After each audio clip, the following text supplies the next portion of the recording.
Section 2, Photosynthesis.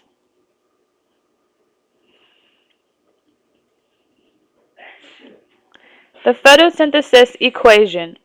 Photosynthesis is the process by which light energy is converted to chemical energy. The equation must be memorized. You only need to know the words shown here, not the actual numbers that the book shows. If you put the numbers in, be sure it is perfect or it will be marked wrong. The equation is carbon dioxide plus water plus light energy yields glucose plus oxygen. Again, you need to memorize this equation.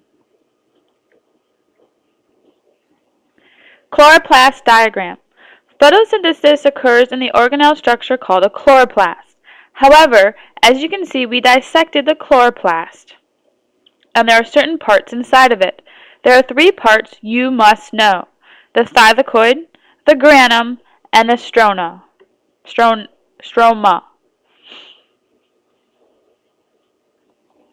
Phase 1 of photosynthesis. This is called the light-dependent reactions because it has to have light present.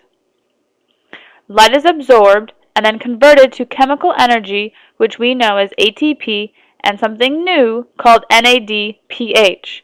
This occurs in the thylakoid of the chloroplast.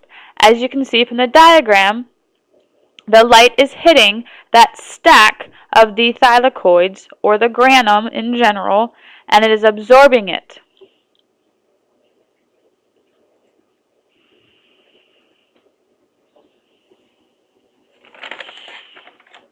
Phase 2 of photosynthesis is called light-independent reactions. ATP and NADPH are used to make glucose. This occurs in the stroma of the chloroplast. And as you can see from the diagram here, this is the cycle over here where light-independent reactions are happening. It is happening outside of the thylakoid or the granum.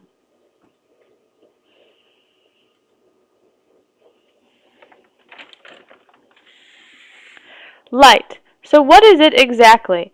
It is a form of radiation that travels in waves through space.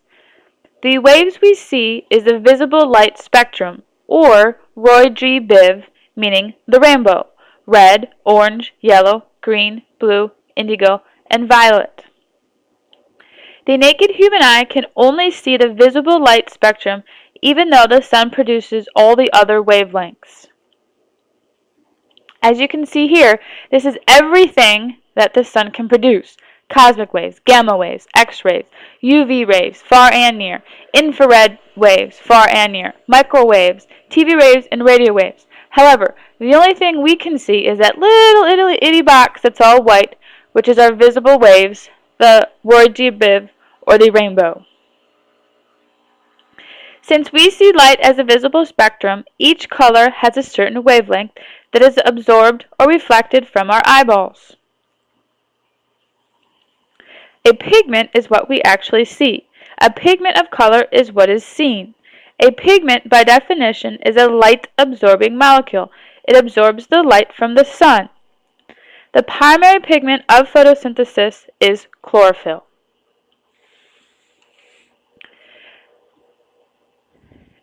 This means that chlorophyll is a light-absorbing molecule. There are two types, A and B.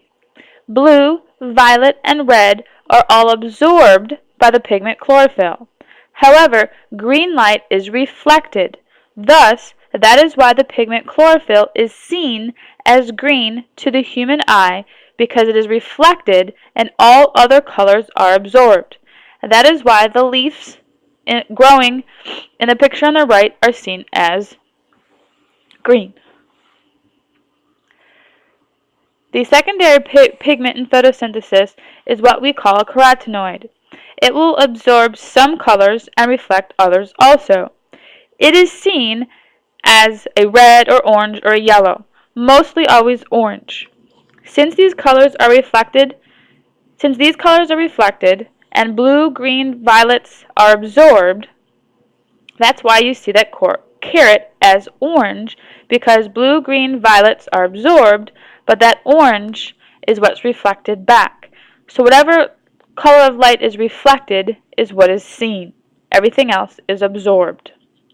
The other importance of this pigment, a carotenoid, is that they are very good sources of vitamin A and beta-carotene, two important vitamins the body really needs, especially to help in your eyesight.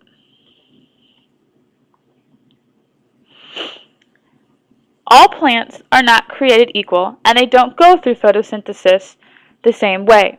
Two types are C4 plants and CAM plants. C4 plants, the last phase of photosynthesis is different than normal. That's all you need to know. CO2 fixation functions differently, that's the last phase, to help minimize water loss. Two examples are corn and sugarcane. CAM plants is carbon dioxide can only enter these plants at night. Thus, carbon dioxide fixation occurs only at night. But CO2 is released during the day. This also prevents water loss. And our two main examples are cactuses or cacti and pineapples. And if you didn't know, pineapples are actually a bush, not a tree. So that ends our Section 2 notes. We will start the extra part in Section 3.